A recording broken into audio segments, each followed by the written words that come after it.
Vision. William Taube was told he had an ulcer. He was 20 years old and he had an ulcer.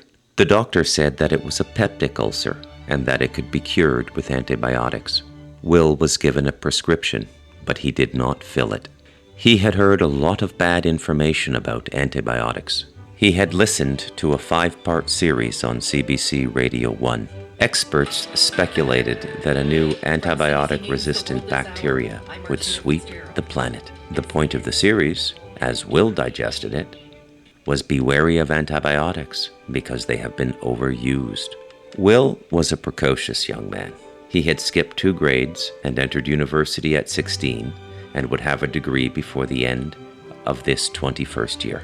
When he was first told about the ulcer, he thought for sure he had placed an inordinate amount of stress on himself. He had pushed himself too hard. His body was just doing its job. Then the doctor told him that such notions were now seen as medical myths, and that a peptic ulcer was caused by a bacterial infection. This caused Will long hours of research on bacteria. There were good and bad bacteria in the body all the time.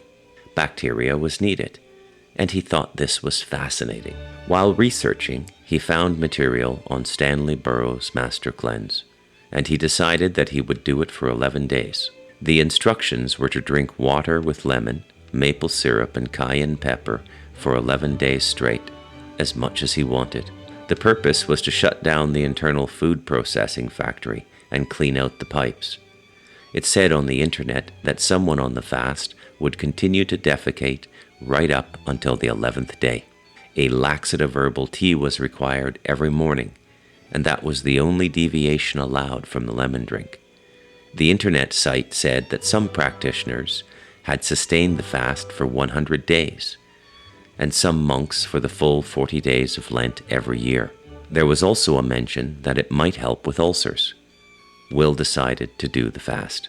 After going to the store for a few things, Will returned to his dormitory on the campus of the University of Ottawa.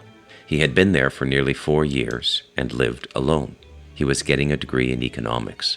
His sister was a financial analyst, and his father was an economist lobbyist with a right-wing think tank in Ottawa. William Taube was following in the Taube family business, and money was a business with a great future. Where can it go? His father had asked him when he was 16 and deciding what to study at university. Where can money go? It was indeed a good question, and Will had recognized it as such when it was asked. He had insisted on living on campus and not in the family home, which was within a 30-minute walk of the Prime Minister's residence. He returned home on Sunday evenings for dinner, where his laundry was still done for him. There had been headaches the first day of the fast, and he almost quit. But the second day got better, and the third even better. And by the 4th day of the fast, it was like he was floating on a cloud. He had tremendous energy, was sleeping only 5 hours a night, and there were more and more vivid and remembered dreams. It was like he was waking up in sleep every night after the 4th day of the fast. On the 7th night, his mind was electric. Everything was so clear, so perfectly clear. It all made sense. He turned on the bedside lamp and squinted. Even with the light on, the dream world was grabbing with all its force. There was tremendous well-being and love. He grabbed a notebook off the dormitory night table and wrote it all down. A stream, a bright light, a crow, a crucifix, a black bear, a stone, purple flowers. He turned off the table lamp and put his head on his pillow. He had his last exam that morning. He was happy about this, and he knew the ulcer was gone. He knew what he was going to do when school was finished. End of chapter.